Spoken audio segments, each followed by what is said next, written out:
So we're just recording starting randomly.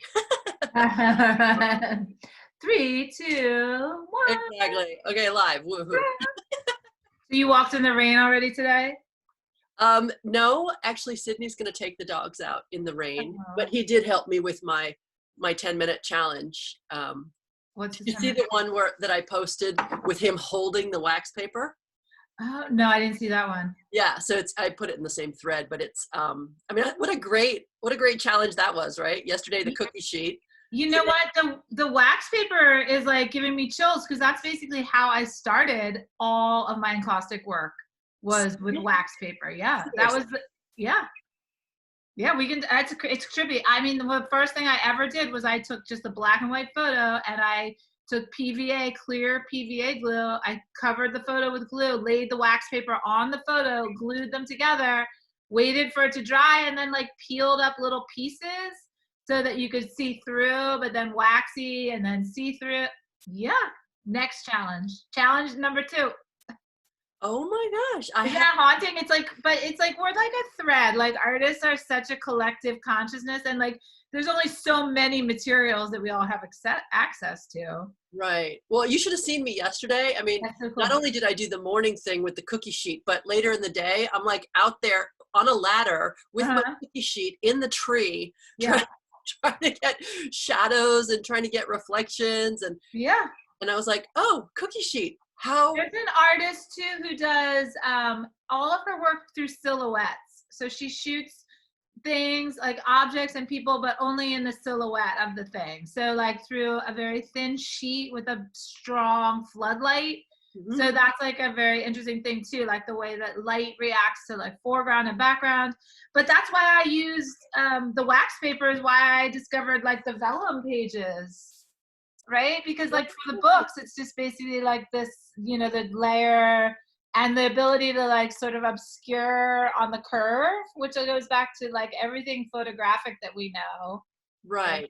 And then like even the movement of the clarity of the image coming in or going out as you beautiful. As you move the vellum, like it's so interesting. That is so beautiful. So this is just like the wax paper, but you should try vellum as well as wax paper. Okay, hold on. Okay.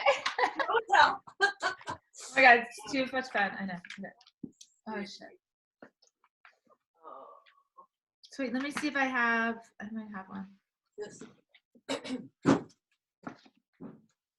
This. 2 artists show and tell. Yay, yay, yay. Okay, wait. This is so funny. Okay, this is wax paper right here. So this is very early work, and this is wax paper glued over a charcoal rubbing of a gravestone. So this goes back to this book right here is my first ever handmade book. It was my graduate school MFA thesis book. So it's really cool to get some glue and take a photo and then slap the glue over the photo and lay the wax paper down. So when I was in high school, I did a project because I was doing a, what do you call that? Those classes that you do, the AP class. Yeah. In high school for college. Yeah. And I did a Monet, whatever, copy of the Houses of Parliament. And I basically just smeared glue all over a sheet of wood. Yeah. And then tore up bits of tissue paper. Yeah. To create the Houses of Parliament, but the glue itself became like texture and opacity and crazy stuff like that. Glue is an awesome thing. Glue is an awesome thing, and actually now with the encaustic works, so when I got an artist residency, I'm gonna say fall of,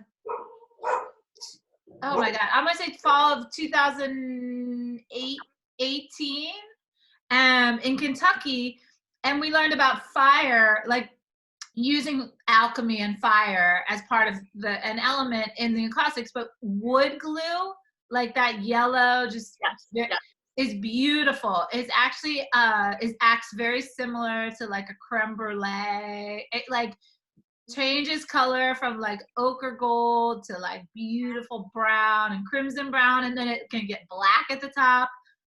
But yeah, really, I know. I used to take the glue and dilute it with water just to make it go a little farther. Yeah. Oh my God. Yeah. So many things. So check this out. This is somebody's wedding album. Aww. And this is a vellum, a print on vellum overlaid on their type. Yeah.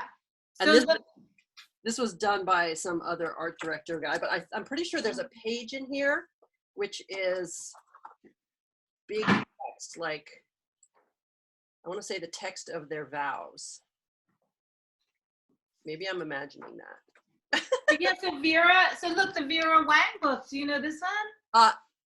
Yes, I actually was the assistant to one of the guys who, like, there's a whole bunch of photos in there. Oh, wait a sec. No, I'm in that book. You're in this Vera Wang wedding book? Yeah, a bunch of my God, you got to autograph your page. I was one of the main contributors to that book. Oh my God, this book, like, really, look at this. I mean, this just, if this is just not, like, if this page, look at this sequence. Wait, if this page is just not the most beautiful freaking thing, like, if this is like my artwork, like, this is me.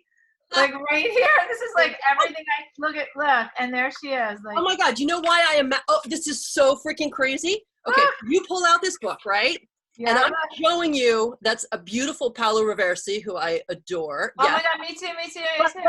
Look at this. This. Oh yeah, I love that picture. This is what I was remembering. So I pulled out my book, but this is my photo. Oh my God. Oh my God. Congratulations. That's incredible. So both of these are my photo. And the reason I was remembering it, and I was like, oh, but it's like their text over.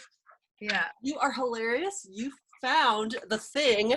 Yeah. I was remembering. Well, this book was basically my inspiration for creating Bliss Books when I created my company. I mean, like this page, hello, seriously, like, is this not like, yes. I mean, so basically I do this with wax. So I start with like this. This is basically like how my artwork goes. Like I start freaking crazy. Like I start with this photo, right? And then I devoted my whole life to figuring out how to layer translucent layers with texture. So my work is just more three-dimensional. This is like flat art. But isn't that wild? Okay, so that is, okay, that's so look, crazy. See this one with the butterflies? Yes. That's my picture too. The butterflies? The left, with the hand and the butterfly. Oh my God, you're amazing. But I remember seeing this book and I was so overwhelmed by how beautiful it was. At the time. Yeah, here's your page. Both of those are my picture from the same wedding. Oh my God, amazing. I love those. I love being in the balcony and taking those long. I love that angle of the church. It's so much better than being like flat at it. You know, it's like being above it. It's such a cool angle. It always depends, right? Like it's a little chancy. And these these invitations, I just like die over this. Like the different tones of cream and ivory. Oh my God! You totally made me remember this book. I've forgotten it for. Yes, this is the one with the. And I remember. And Paolo Roversi is one of my favorite artists. Of course. I have his nudie book here somewhere right behind me. I have the nudes book, and there's another. He has a beautiful flower book as well. Oh, I have to look into that. Do you own it? This is my favorite one. No, this is just insanity. I have to take a picture of this and post it today. Hey, you want to hear something so crazy too? What? Yeah, tell me. So I remember looking at these pictures. This is Sharon Stone. And I was like, she should have hired a wedding photographer. Like, I was so bummed at the time that because the pictures were like, okay, but yeah, you could tell it was like the wrong kind of photographer. Anyway, years later. Yeah. Well, I think there's something about wedding photography that really makes you sort of analyze the whole scene and then pick out the angle. You know, like you have to sort of like fly by the seat of your pants, and you're very quickly assessing to find your light or your scene. Well, you're better off being a journalist who shoots weddings than say a fashion photographer who shoots weddings. Yeah. Because a fashion photographer can always repeat a thing. Yeah. And will. Yeah. But a journalist can anticipate a thing. Right. And yeah, that's, I think for weddings, you have to be. And almost like make a thing, like find the angle, like while it's happening, like find the shot. You almost have to be like 5 steps in front of what's happening to put yourself physically. It's very physical, like run. Now, I don't know if you ever saw this. Oh, that's not the right one. Wait, I have to grab the other book, but it's okay. I don't need to show all the books. So the other backstory on this book, which is so funny, is this is my Vera Wang wanted all of these photos for free. The Vera Wang did? Yeah. The art director who did this book basically just assumed like, oh, we'd all be so grateful to be in her book, blah, blah, blah. And I was the photographer who stood up and said, no. We should get paid. Like we should get paid. And then I wrote this letter and I asked all these different people to participate. Yeah. One of whom notably did not and was quite a not nice person about it. Oh. But most of them did, and in the end, all of us got paid. Oh, good. Yeah. Wow. And it was one of those early, like, what do you stand for moments? Yeah. In my life where I was like, you know, that's great. I don't need to, I mean, you know, I've caved in other places, but it was you pick and choose. Yeah, you pick and choose when you're going to give in, right? You're going to pick and choose when you're going to surrender and when you're going to fight. I mean, that's just. Yeah. And the idea that they were going to do, like, this was the book to replace Martha Stewart, basically. Well, it's definitely an upgrade. I mean, it's a definitely upgrade. I mean, and it's the integration of the layering and the fantasy and the dream. I mean, there's so many wonderful things that happen in this book. But for me, this book was really like the connector between my fine art and my sort of job, or what I could, you know, my job in commercial photography. And I could sort of more joyfully start to weave the two together and not feel like I'm a child of divorce. So a child of divorce is like put in between these two, you know, put in the middle of this negative force. And then you're like, which way do I go? Can I love both of these people equally? And can I integrate them within myself? Or do I compartmentalize and separate? And I'm like 3 different people. So this book to me was like being like able to be comfortable. Like I was no longer, you know, everything was like unified for me. I wasn't separated by my commercial work and my artwork because I could see, and also other photographers like my inspiration photographers, Deborah Turbeville, her ability to, here. yeah, she's right here, to really take like that fashion, and Lillian Bassman is like my all-time. Oh my God, I get chills when I think of Lil. I actually own, I own one Lillian Bassman picture. Oh yeah, which one? Which one? The one with, I believe it's shot in an elevator. It's the man and the woman, and there's like a reflection of him, or is it a reflection of her? That looks like right over here. It's probably right here. Hold on, I think I have it too. Oh my God. This is, you know, I haven't even told anyone who you are. You are the mysterious. Oh yes, I love that book. Oh wait, you're gonna introduce me? Yeah, I'll introduce you now. So you're the fabulous Leah MacDonald. Hi. Okay, we're done. Hi. Yeah. I know, and for me, I mean, I love the darkroom. I mean, I've spent like 20 years in the darkroom. I was a professional printer. Yeah, I was too. And for me, like I've always been very passionate about being able to do things perfectly, like textbook, so that then I could break the rules. But I never felt like I just wanted to be the rule breaker. Like I didn't just want to be the reckless rebel. You didn't want to be Picasso after. You wanted to be Picasso before.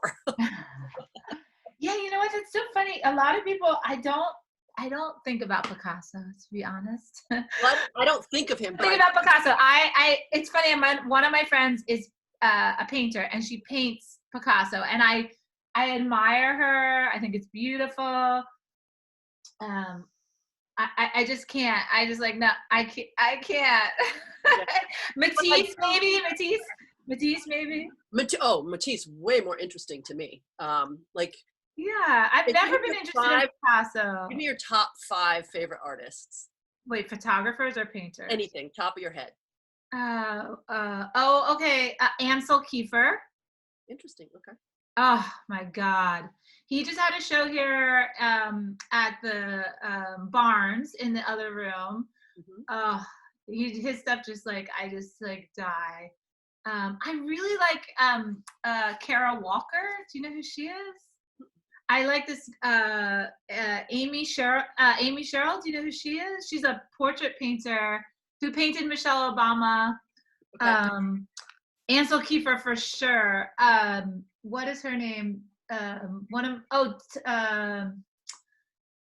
She's a surrealist painter, a female surrealist painter. I'm spacing on her name right now. Who else? Top five. Wow, that's hard when you try to really like pick your faves. Oh, right now I'm looking at still life painters. So I really like this a guy named Bill Scott, and a woman named Jane Piper, who are both they're actually Philadelphia-based still life painters. But I like to try to cultivate a thread for work that I'm trying to do. So right now I'm doing I'm making abstract floral paintings. Uh-huh. And this is actually a picture. Oh my God, it'd be even hard. This is actually from my dress series. This is actually a picture of a dress. Oh, really? With flowers, which you would never, I mean, like, do you see, you don't see that. No, I mean, you can't see, right, you can't see anything. It's not the same dress I bought, is it? No, that one's my ghost. No, that one's incredible. That's my ghost. That's my garden ghost. I'm calling her the garden ghost. Garden go. Oh, wait. I have to show you. This is so funny. Look at that. Oh my God, she's so beautiful. And that was such a magical moment. Like, talk about spiritualism. Like, I don't even. Can you see what that is? Yeah, a dress. A dress picture? Made of oh copper wire. What? Oh, it's a dress. What? So the garden ghost is accumulation of 3 of my prop dresses, a couple sticks. The ivy, Tanya held it like literally was a circle there. And I was like, oh my God, that's like an oval frame in my yard for a still life. And then I was like, the end of the day, I was exhausted. And I was just like, all right, I'm just going to take this stuff. And I just attached it with the vines. It was almost like the garden wanted that whole thing to happen. That's so beautiful. Wow. It was so beautiful. And then I found this little stick that like went in a Y. And then I just wrapped a piece of lace around the top. And I was like, she needs like a crown to be my garden ghost. It just was miraculous. Wow. Yeah. So I have to back up a little and I want to tell people that's how fine. I met you because. Oh my God, that's fine. Because. Oh my God! Of course, we just jumped in and started like talking. No. That's how they all start. Like this is how an artist's mind works. You start over there and then you go back and then. For sure. There's no linear. I feel like I could run downstairs too and get the most beautiful letter anyone has ever written me. It was from you. So. Oh. Yeah. Oh, thanks. Except for like maybe a love. No, I'm just kidding. So right. I signed up to do this workshop with Elizabeth Messina, who wasn't like super big at the time. Mm-hmm. I wouldn't say she was like everyone knew. Wedding photographers knew who she was. Right. I had actually reached out to her and spoken briefly about repping her and like creating an agency of women who photographed weddings. Oh. Because that was something that came out of that Vera Wang book. Yeah. It was this sense like we need to stick together. Yeah. And there wasn't anything like that at the time. You know, there wasn't. Right. Anyway, so she was like on the rise. And she was doing a workshop. And I had been sort of like this pioneer in the whole wedding photojournalism thing. Right. I didn't have anyone to talk to. I didn't have any peers. I mean, I had 2 different people. Lynn Brubaker, Julie Scarrett had both been my assistants. Yep. And they went off and had like these amazing careers as well. But there wasn't anyone else, you know. Right. The 3 of us used to just work together. So I just wanted to meet some wedding photographers and hear how they do it. And I loved the idea that she was having like a whole bunch of people at this chateau in like Poitiers, like I don't even know where that was in France, but But when she said that you were going to be one of the teachers, and don't ask me how I knew who you were, right? But I was like, that's why I'm going to go. Like, Right. I wanted to find out more about encaustic art, and like what you did was so interesting to me. And I remember walking into the little studio that you had set up in the upstairs. Oh yeah, that little room. I had that extra little building or whatever. Building. It was, I don't know what that building was, but I remember walking in there, and one of the first things you said was how you love to make a mess. Yeah.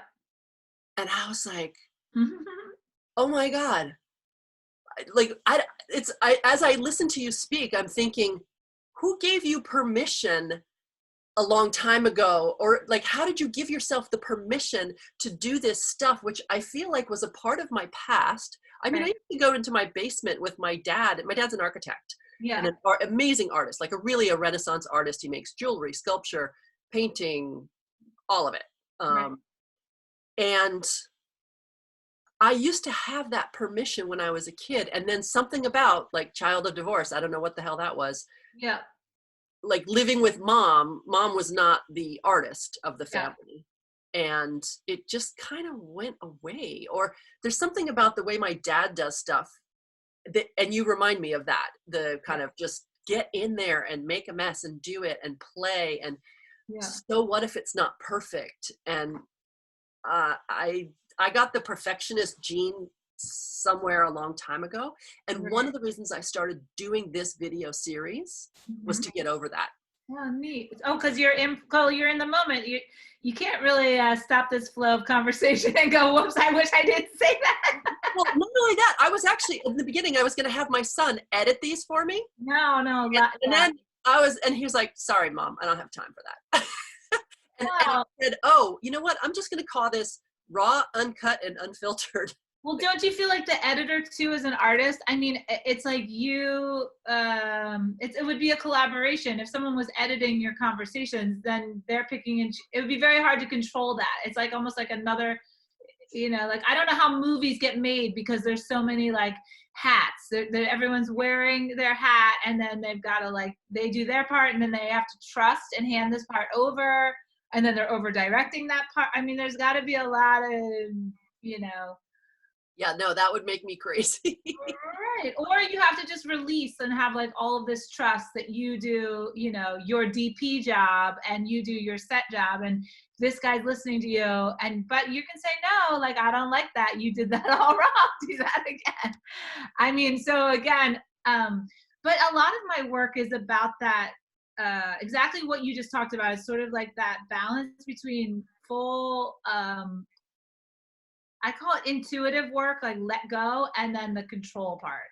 So you can't just be totally, I don't think you can live or be artistic or actually get anything done if you're just completely wild off the cuff, like out of control. You just, it's just not possible. So, but that's where I think that the two parts of me come into play where it's like, there's the control part, certain things that I know I need to do a certain way. And then there's like that space and time that I basically set up and provide for myself that I can just be intuitive and disconnect and do whatever, make the mess. Right. But like that's an interesting relationship between Elizabeth and I because we've been best friends since college and she's the very controlled, very particular. She's like looking for one thing. Like that one thing. Like she just has that one thing in her mind about the way, and she might take like 10,000 pictures to get that one thing, but she knows what it is and she's gonna do it. And for me, like, I don't know what that is. I don't have any preconceived idea about what it is. It's a feeling for me. Yes, and I relate much more to that. Yeah, I have no idea. And unfortunately, I have to be very, very prolific. I have to make a lot of shit. I have to do a lot. I have to make a lot to sort of get to that. Like, oh yeah, like that's magical. Like that is not, like that's not magic. This is magical. Yes. Yes. Yes. And it's always changing. Like, it's like, it when you feel it. You know it when it's a see, but it's a feel. Yeah. You know it when you feel it. It's both. And sometimes, like lately, I'm trying to train myself to do it without the figure. So like my work has been female figurative oriented for 25, 30 years, most of my life. But I do have this very strong connection to floral imagery and the flowers and nature. And I see them in the encaustics. I see them in the work. So it's like a natural connection that sort of magic. I mean, yeah. I don't know really how else to describe it other than magic. It's organic. It's like just this thing that sort of pops up for me. So like that piece I just showed you, there was maybe like 2 hours or 3 hours I was working on it. I didn't see anything. Like I just didn't see anything. And I'm like, oh my God, I'm losing it. I don't have it. Like I'm done. It's over. But then if I just keep moving around and keep painting, keep doing, then it comes back. Like then I'm like, oh, now I see it. Wow. Right. So it's like but you got to sort of trust that that's going to come back.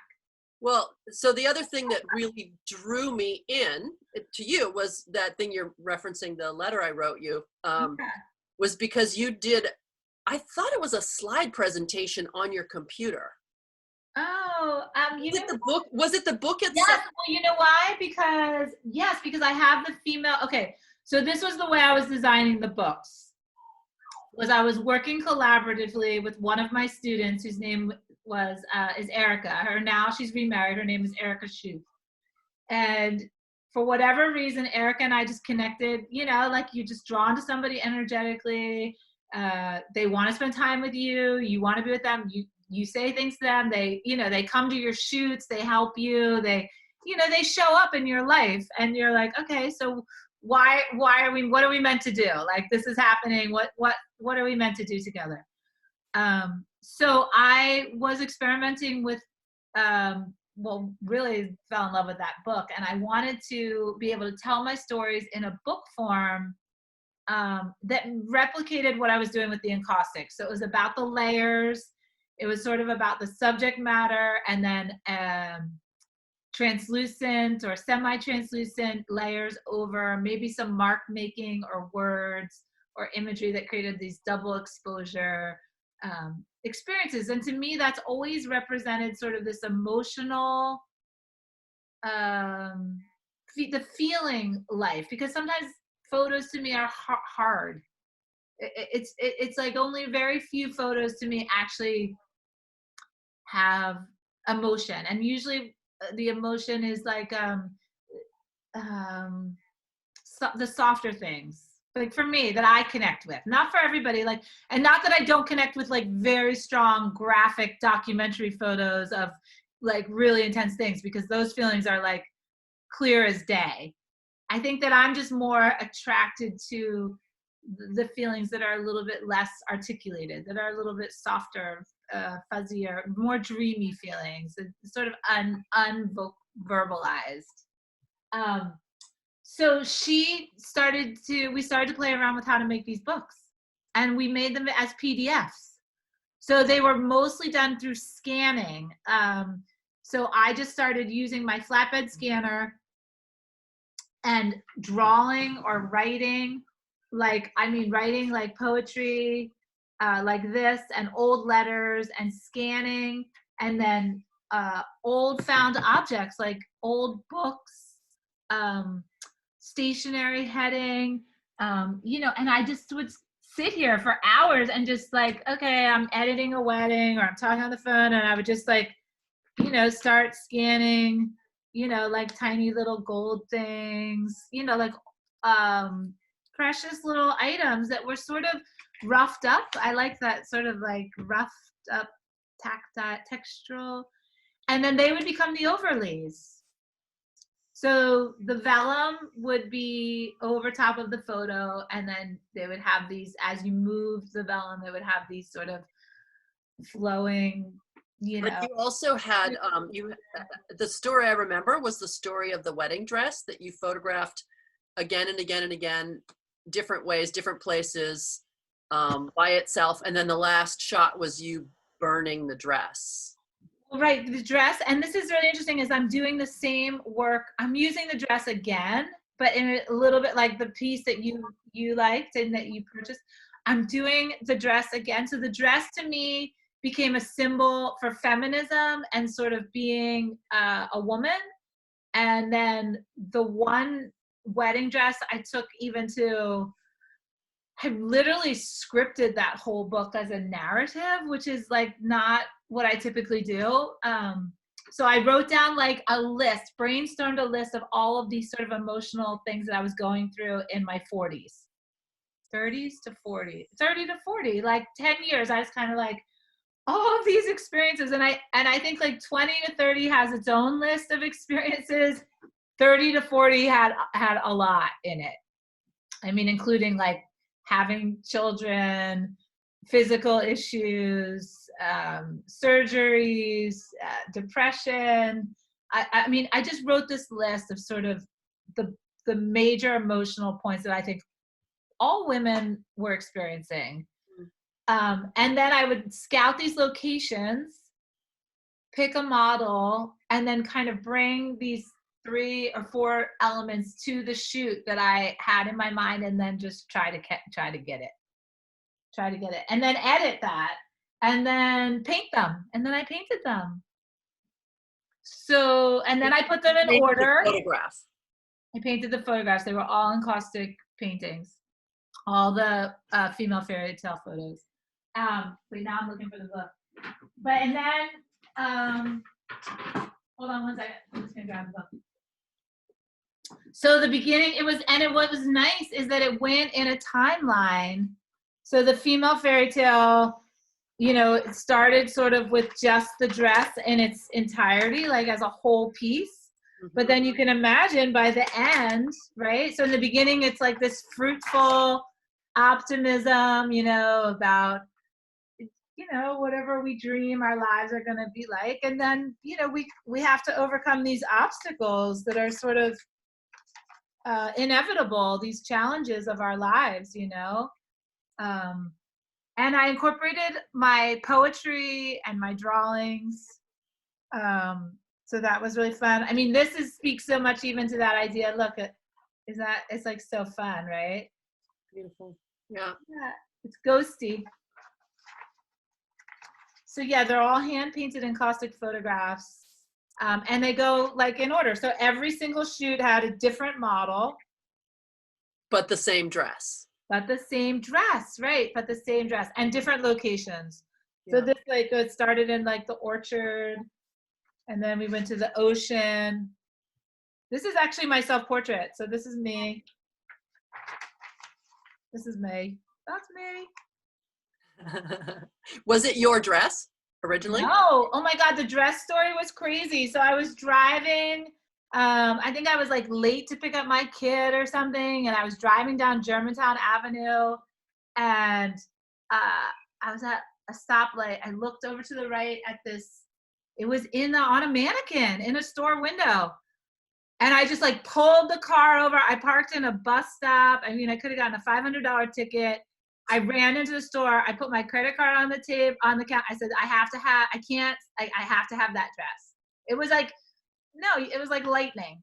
It was like, I have done that twice in my life. You gotta go with that, girl. Like, who does that? Who goes and like buys somebody else's wedding dress in a store? I do. You do. It's not even like it would just happen to be a wedding dress. Like it wasn't even like I was looking for it. It was just. Right. I wasn't either. Like calling. It was like you're just like. Yeah, I was on a fashion shoot in Miami, and I was like, I gotta have this dress. Can't tell you why. Yeah, and it took a little while. I think the dress, I think it sat in my studio for a couple months, and then I had to think like, what was going on? What was I going to do? And it was so good for me in so many ways. I mean, using one prop for a long period of time, I think is really interesting. Mm-hmm. Also using like experiencing all these different people in different locations. And it was sort of one of those things where like every time we had a shoot scheduled, it just like had to happen. Like, it was kind of like It wasn't like, it was a very positive thing though. It was like, okay, here we are, we're going to do this, and something great, is going to come from it. Right. Like there was a lot of flow happening. There was a lot of flow. There's a lot of flow and a lot of faith, that it was gonna, I was just gonna do it and it was gonna work out. I mean, this is a really cool one. This is actually, again, like sort of like alter ego stuff, sort of like this, these roles women play, right? So like, this could be anything that this could be the wife and the mistress. This could be like, I don't, it could be any little drama story. Sisters. I mean, this could be a grandmother or an ancestor, right? Like, yeah. Because I love you did that a lot too. You played with veils. Well, I mean, you're always playing with veils because that's kind of what the encaustic process is, right? Yeah, absolutely. Veiling. Yeah. You got it. I mean, that's absolutely what it is. Yeah. And it's also like revealing the truth, like, right? And then sort of distributing information as you see fit. Yeah. Right? So it's like, or completely changing the information, like rewriting the story to a fantasy or as far, whatever it is. This to me was like the womb, like this pumpkin-y thing was like, so there was this was relationships. I mean, I probably still have the rough draft too of how I scripted it. Do you remember what year you made that? Oh yeah, 2000. I'm gonna say 2000 and I was gonna say 11, but I think it's 9 because 2011. 2011 was Soliloquy, was another book. I think this was 2009. Wow. Yeah, so what's that, like 11 years ago? Yeah. Somewhere in my basement, I have this photo. It's do you remember the Vivitar instant printer? Yeah. Where you stick a slide in and you make a Polaroid that's like. Oh yeah. So I would do that to make 4x5 Polaroids. And I would use the 669, which made a negative. Yeah. And then I would take the negative and write in teeny tiny little script with a paper clip. Right. Into the emulsion of the negative. Oh yeah. And it was like, I had this guy that I was dating, and I was like, one of my friends said he was like crack, right? So I was like completely addicted to him, and he was just the worst thing ever. And I wrote these beautiful letters to him that I, to this day, regret burning. Because they were the content of and so I would write the letters over these nude pictures of myself. Right. That were, and so it was like script and nude, and it had the same effect as the vellum, but because like I made it all in one negative, and then I blew them up giant, and it's just one of those things that I wish I'd gone farther with. Yeah. Well, you can go back to it. That's the thing is, okay, so one of my other favorite artists, Kiki Smith, right? So she says that you constantly go back like 10 years, especially for women artists, is that we recycle ideas. And it's so ironic. Like I was thinking about, the female fairy tale, and now I'm doing the empty dress series because I don't have models. I'm quarantined. I have all my dresses in my studio, so I'm filling them up and doing still life dresses, the dress shoots with the flowers in the garden or, tree branches I find in the park. So I'm kind of, it's again, like that sort of like, I think all artists in a way were like the hunter-gatherer types, where we're like out there looking for things to make art with or to gather together ideas. But like this was one of everyone's favorite pages of this. It's longing, and then this is kind of cool. This is just the dress in the window, right? Which, probably I could still take this same picture like a million times, like just, right, in every different way with it. And then there's the the figure in the same scene, so that's a pretty good one. Yeah. And the shoots really forced me, outside of my studio they forced me to kind of like talk to people like, hey, can I borrow your house for a day? Can I come, shoot in your barn? Can I use your property? Can I go someplace risky where I don't know anybody and do this shoot? So it was really fun and exciting. So have you always been an art photographer? I started no, it's a really good question. I started out as a photojournalist as a teenager, and I used to lie to my parents and tell them that I was going to something at school, and I would take the R5, which is the regional rail train from Bryn Mawr, where my school was, to Center City, to Suburban Station, and I would hang out after school every day there with my camera, and I would photograph homeless people that lived in Suburban Station. And that's how I started photography. So I really thought I was going to be like a photojournalist, like meet people, take their pictures and tell their stories. Wow. And then I went to art college and I learned about art. I learned in San Francisco, right? Yeah, I went to the San Francisco Art Institute, which is still really live up the street. They're really struggling right now. They might close. They're struggling financially because of low enrollment to art colleges and now COVID. That was that the school with the beautiful courtyard on the hill? Yeah, the beautiful courtyard on the hill with the Golden Gate Bridge, Alcatraz, Coit Tower, Bay Bridge, like epicenter of the universe, like where the aliens are gonna come in. I used to live on Larkin and Chestnut. Oh, yeah. And it was the corner at the time, but there was an empty lot next to us. And I used to walk by that building and just like my face up against the gate, like fantasizing about it, but also a little bit scared of it. Like I didn't even know what the building was until many years later. Yeah. But I was probably beautiful. Like that was in the 70s. I used to walk by that place. Right. So I was there in 89, 90, 91, and 92, and then early 90s. I was in Oakland at CCA, and I studied with Todd Heido. Oh, CCA. My sister went to CCA. She graduated with a degree in architecture. Yeah, Todd's work is incredible. He's super famous and has an incredible career. He's done like book covers and maybe direct. Oh, he did, I think some band, either Joy Division or Bauhaus, just used a bunch of his photos for videos. His stuff is super mood. He photographs stuff at night, like abandoned house, not abandoned, but houses at night, and women in motel rooms, like pretty. Right. But Linda Connor I studied with, and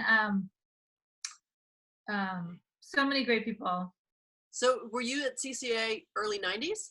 Yep, 94. You must have been there exactly when my sister was there. Oh, really? Yeah. Well, I started hanging out with the painters. So in graduate school, I really, really felt out of the group. I felt really not included in the photography scene that was happening there at that time, because everybody was interested in medium format documentary narrative, like family narratives, like photographing your mom, or like your life, like sort of documenting daily life, like the way the kitchen looked, or well, that's actually so early 90s. I started shooting weddings in 91. And I came from fashion photography, right? But I treated weddings like journalism. So for me, the reason I loved weddings is because they were everything. They were still life, they were fashion, they were reportage, they were like family histories. They were everything. I was so in love with them. Fine art too. So poetry, I think that was really what I saw. And really what I felt in college, like that I wanted the photos to be like poetic. I wanted to be able to photograph like a crash car, a decaying bouquet of flowers, and a woman's torso right? And then sort of like that would be like they put those together as poetry. But then I also wanted to play, I didn't want to do like pristine printing. Like I wanted it to be edgy. I wanted the prints to be represented of fragility. I wanted them to be broken, right? Because there was a lot of parts of me that felt very physically and mentally broken at that time. So I wanted the paper to be cracked and the emulsion to be scratched. I wanted it to, I wanted. See Deborah Turbeville's show at that time? Kitty cat, like, meow. What? Did you see Deborah Turbeville's show at that time, early 90s? I didn't. No, I didn't. That's what it was. I was really into Francesca Woodman and really into Diane Arbus. And it was very hard for me because I was sort of like edgy and riding motorcycles and like not really honoring myself.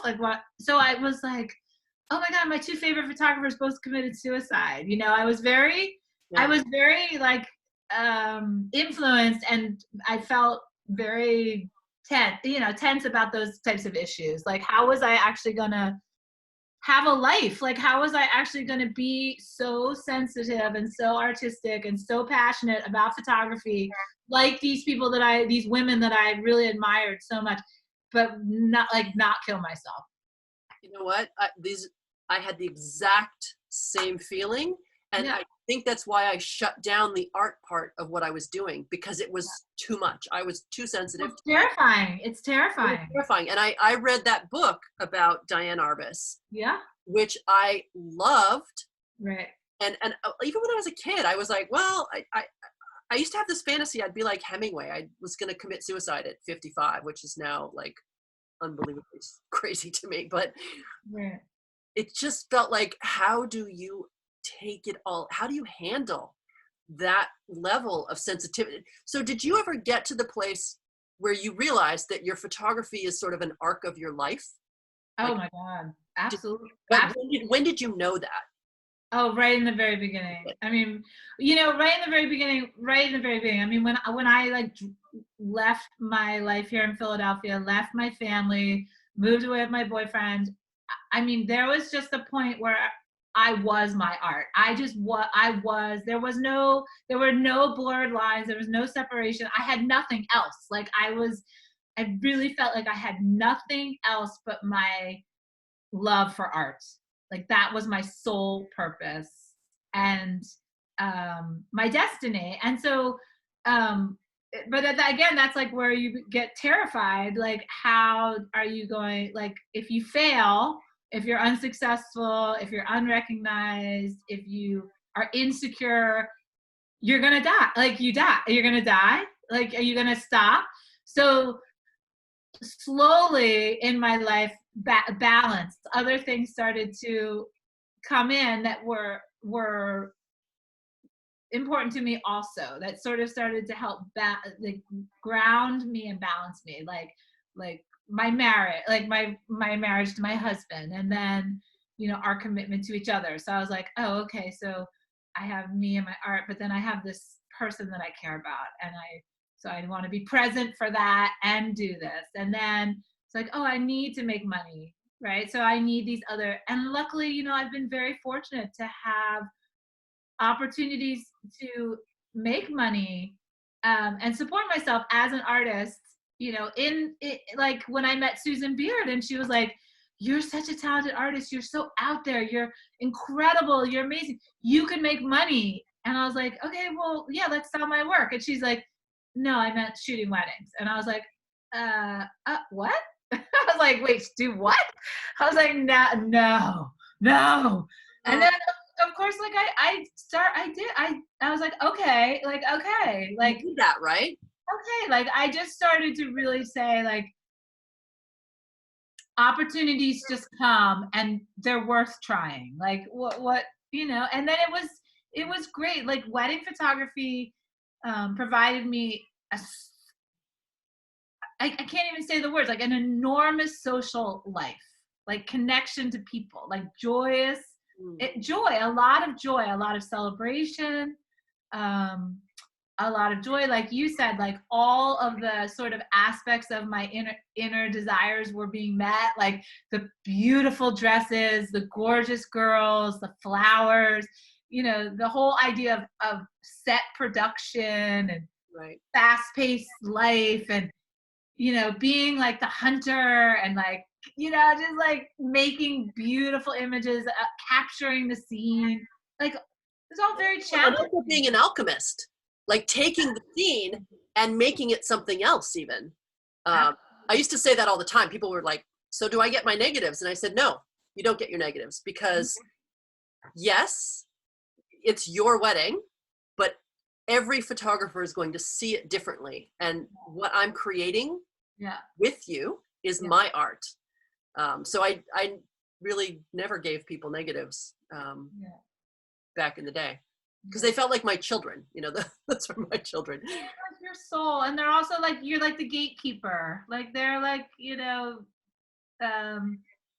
you want your clients too to like make albums and prints. You know, you don't like your raw footage of everything you capture is sort of like yours, the photographers, and you want to be able to sort of go through what I call like that transformation process where you're like finishing it, you know.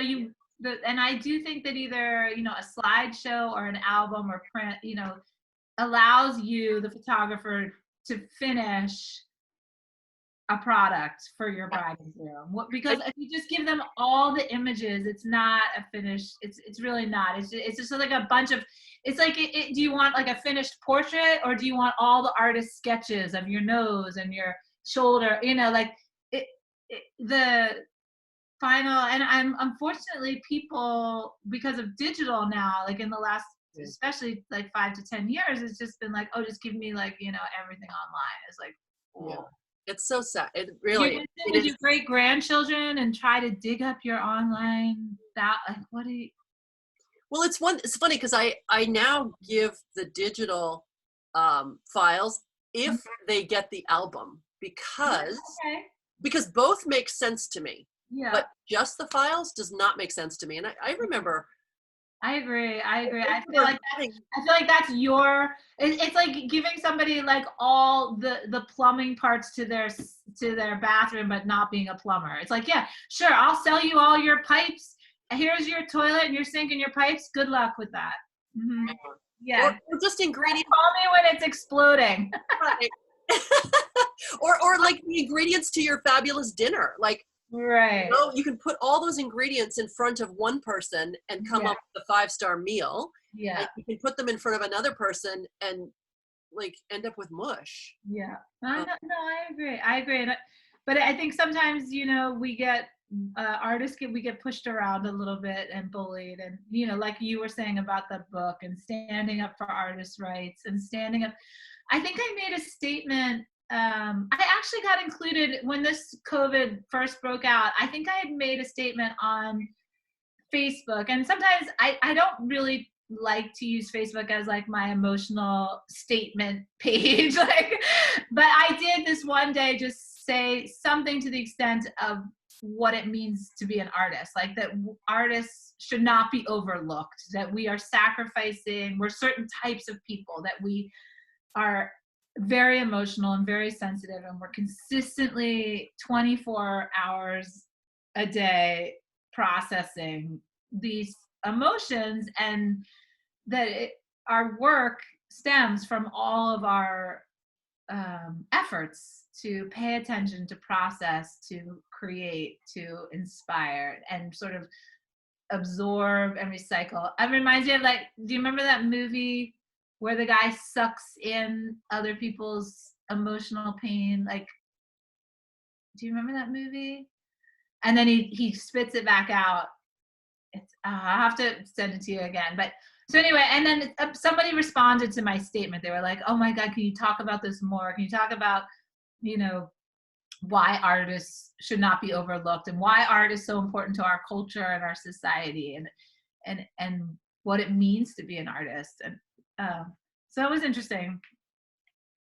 And I don't know if I delivered it well, because I could probably, sometimes you say things like, I knew this is true, but I don't know how to explain it. Well, I don't know, obviously, how things are going to turn out after this crisis, but I personally feel like artists are being elevated.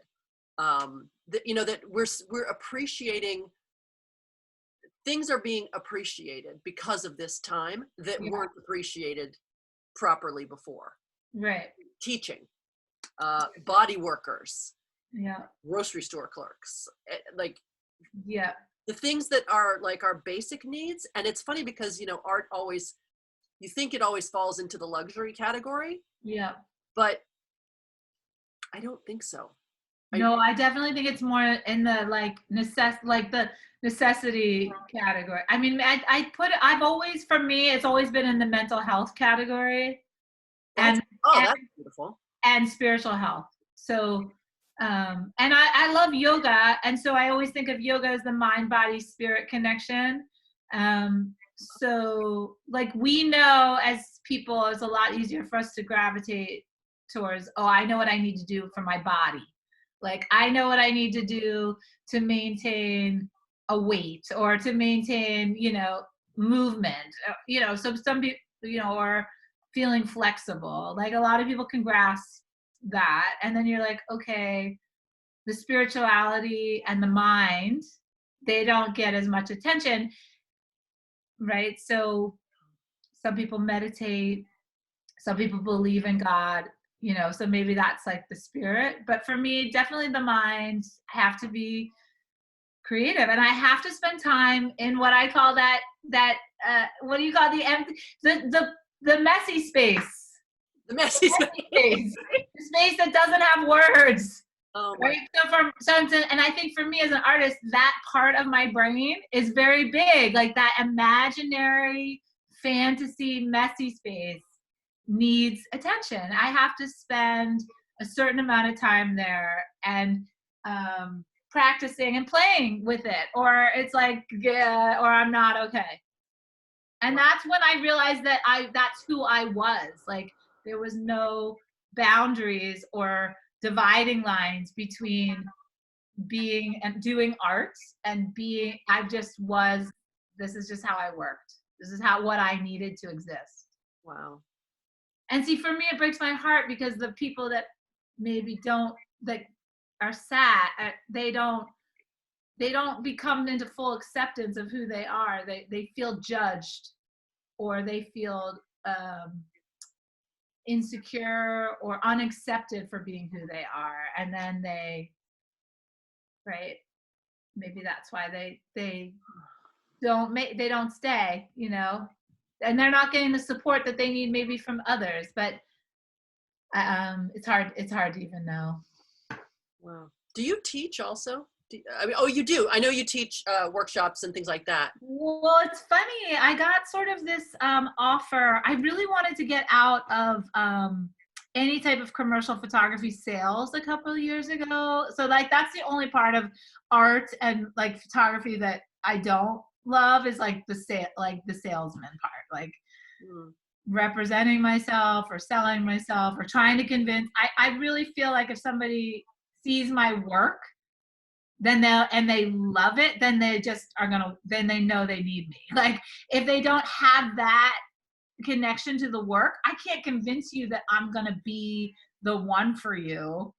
Like, right. I feel like it should be but that's, again, sometimes you will try to convince somebody. I mean, or I sort of think that in a perfect world, it would just, people would say, oh my God, this, and I will have to have it, I'm going to buy it, you're my photographer, etc. But I do that all the time. I mean, and for me, I don't distinguish between I saw it in a gallery or I saw it on the street. I see things on the street all the time, and I'm like, I gotta have that. I know, me too. Well, but again, I think that becomes from like, you're having a very strong sense of yourself. Which is like trying to figure out who the hell I am. Like, it took me the longest time to realize that all I've ever been doing as a photographer is photographing my life. So autobiographically, like right, like from others, and it's an exchange. Like you're connecting energetically and emotionally, absolutely, and empathizing with somebody else, so you're able to tell us because you're connected to it. Yes, and even the things that, well, first of all, I say this all the time, that everything you look at in a photographer's body of work is a self-portrait, all of it. So you are looking at who that person is. You're looking at how accessible they are. You're looking at how emotional they are. And for me, even the types of photography I was doing were a reflection of my stage in life. So fashion was the maiden. Then there's the bride, whatever, that transitions into mother. I literally was 7 months pregnant when I did my first family shoot. Then I did it for years, even going back to the same families over and over and over and over again. Right. I love that. And you know, when you look at Sally Mann's work, you can really see that. You can really see how her subject matter, like just what you were saying about your life, like I totally get it. I thought she had the perfect life.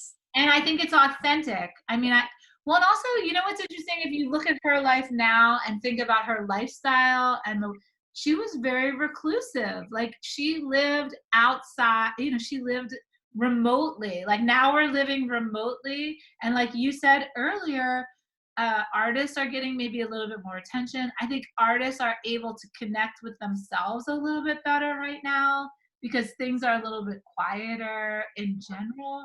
And there isn't as much pressure to be going out, you know, pulled, and so to be pushing ourselves outwards, whereas we're going forced to go inwards, which I think some great artists have had a natural ability to go in and stay in and be okay. Yeah. And actually be stronger and more clear and more brilliant by being quiet, you know, and being inward. How do you feel about Wait, let me go back. So wait, I didn't answer your question. So miraculously, just by fate, I was asked through a friend to teach middle school art at a very small school in North Philadelphia to local neighborhood kids. And so I decided to just take the job. It was just, I needed a change. So I teach 5th through 8th grade middle school art 2 days a week, which is perfect. So I'm in my studio the other days, and then I'm still shooting a little bit of commercial work, a couple weddings a year. And then I'm teaching workshops. So it's a really like a very nicely kind of like ebb and flow of things and people and different types of relationships. So it's been really good for me. Oh my God, that's beautiful. Yeah. So that's so crazy. You know, the second one of these calls that I did, with my kindergarten art teacher. Oh, like kindergarten. Oh, and you guys are still friends? Through 5th grade. I hadn't spoken to her in over 20 years. Oh, you just reached out to her? That's amazing. We were Facebook friends. We had chatted like barely.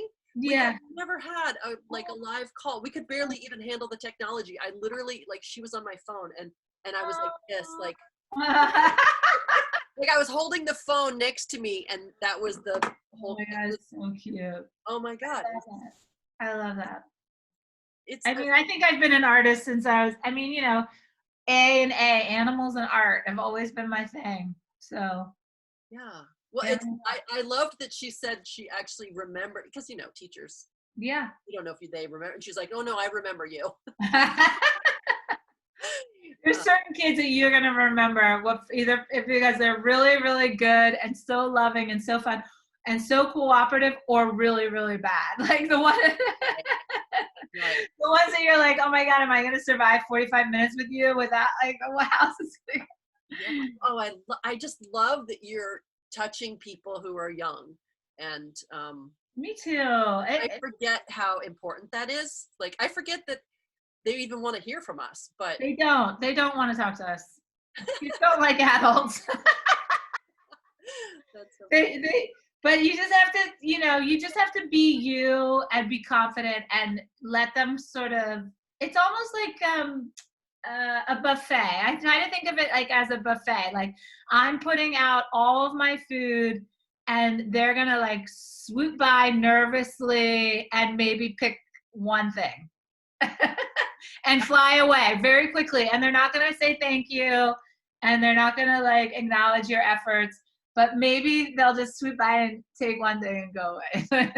Wow. Okay, that's cool. It's kind of fun, right? Like, I don't know. Well, this is already long, but I still want to ask you this one question Go because ahead. One more question, because I have such a busy day in my quarantine life. I gotta take a shower maybe. So this is about the idea of women artists separate from, artists. And it came up years ago with a friend of mine who's a photographer who I love. She does beautiful tintype work. And I've always wanted to have a gallery because I love.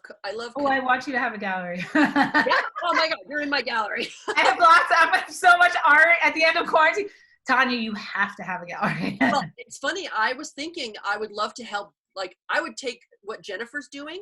There's so much talent in there. I would take so many of those things and put them in the gallery. Yeah. Well, you could. I mean, and I think now there's going to be a lot of ways to do a gallery. Like, why not just have it out of your home, or collect your artists online and represent them virtually and share. I love both. I love, I could be a hub, and you can be the owner of your art, and I'm just bringing people to you. That's what I do. I love that. It's a great idea. So I actually own the URL, and I've owned it for, I don't know, 5-7 years now. Yeah. For Perspectiva Gallery. Okay. Because I've always been more interested in supporting women artists. Not because I don't think, not because I don't, there's a bunch of men I love, but yesterday I was, somebody forwarded the Staley Wise Gallery, whatever. Oh yeah, I know them, yeah. Okay, one of my favorite galleries. It's where I saw that Deborah Tuberville show in the early 90s with the pictures tacked on the wall and tissue paper and torn, and it was fabulous. Yeah. So they said, what's your fantasy collection? Like your fantasy exhibit? And 15 images was all you could choose. And if they chose your thing, they would publish like your fantasy gallery. Okay. I went in there with the intention of only picking the women and finding a thread. And I sat there and I counted that they had 63 artists represented, and 13 of them were women. And I was so angry. Wow. And I was like, so my friend, who's the photographer, said, I don't want to be a part of a gallery that's only women because I consider myself an artist, not a woman artist. And I was like, maybe. I don't know if I need to do this outwardly saying this is what it is, or just like, I know that it's 90% women and I don't have to tell anybody, or it's 100% women and I don't have to tell anybody. Right. But it's just, it's so sad to me that that's the way it is. I ended up not choosing to only do, I had one story that was all about the women, but I didn't love the pictures. Right. And at the end of the day, I went with a different story that was more about humans and nature. Okay. But I gotta say, if I had a gallery, it would be 90 to 100% women. So, okay, so a couple things I can say about that. So you want to hear me talk about what I think? Well, I mean, I know you notice what it's like to be a woman artist, but would you want to be separated? I'm going to be separated. I'm going to be curated. I just was curated actually by a young curator in Philadelphia to be included with 4 abstract women artists from all over. And I was excited because for a long time, my work was very figurative and maybe even a little bit photojournalistic. Like when I did the In My Body project, it was all about women and it was about physical trauma. So I feel like I did sort of my due diligence, and that was like service work for me, that I was really trying to be a healer and use art to heal women. And I was successful. I mean, I was made into a musical. I did theater production. I made a set. I mean, it was inspired by my work. I had an incredible show. I sold pieces for more than I'd ever imagined selling art for. I made life-size figurative, I mean, we're talking 50 by 64 encaustic photographs. I mean, it was like beyond my dreams. That was 2010. So right now, I don't think I don't try to compare myself as a woman to a man. Like I don't like to live in those spaces in my mind where I'm like, what if I were, or how would my life be different if I was? Because I don't have the power to change those things, right? So I'm often trying to find comfort in what is, and gratitude and what I have. And I love being included with other women. I watch a lot of men's careers, and I'm in relationships with a lot of men, and I know a lot of very powerful men, and we have so many powerful men in our culture, and way too many men in politics, and so and I wish women had more power. I wish we had and I think it's just taking time. I think it's coming. So I think we're moving forward. I think we're always moving forward. I think I don't know why it is the way it is, but men just tend to be the authority on subjects. And it makes me makes me feel like if only there were more space for it. Like maybe if the space had a little bit of a boundary, gallery, call it whatever you want to call it, maybe the voices would be heard more. Mm-hmm. Because it just seems drowned out to me. I mean, when you say to anyone, name your favorite female photographer, layperson, not necessarily to another photographer, mm-hmm. they're hard pressed to name anybody beyond Annie Leibovitz. Oh, well, okay. See, but that's not, but you and I, we're not I feel like. No, we're not like that, but. I I did say Ansel Keefer right off the top of my head because he's, I just love his work. And there are a lot of male artists. I do think at the end of the day, the male artists get more recognition. Yes. And especially, and historically, I mean, and since most people are unfamiliar with contemporary artists and more familiar with historical artists, I think that it also just consistently is pushed in women's faces that there are more men known historically throughout art, and that you have to really look or research to find the women historically. I need to keep my books by women on a particular shelf, and I have all these shelves, and the women only took up one shelf. But again, and I had a nice conversation with a photographer who's going to do a one-on-one encaustic class with me. I'm just not feeling ready to take on like a large Zoom platform for teaching right now. I just don't feel emotionally up for it. But I am doing one-on-one mini classes with people.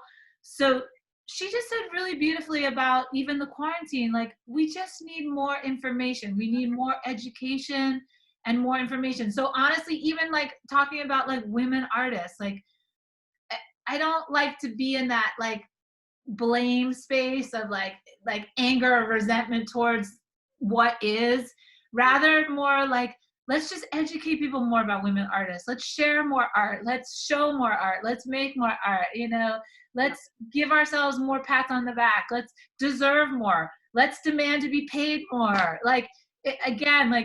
It's really just all we can do here and now to just. I actually like to call it just shine more light. Just shine more light on things that we haven't been seeing, because.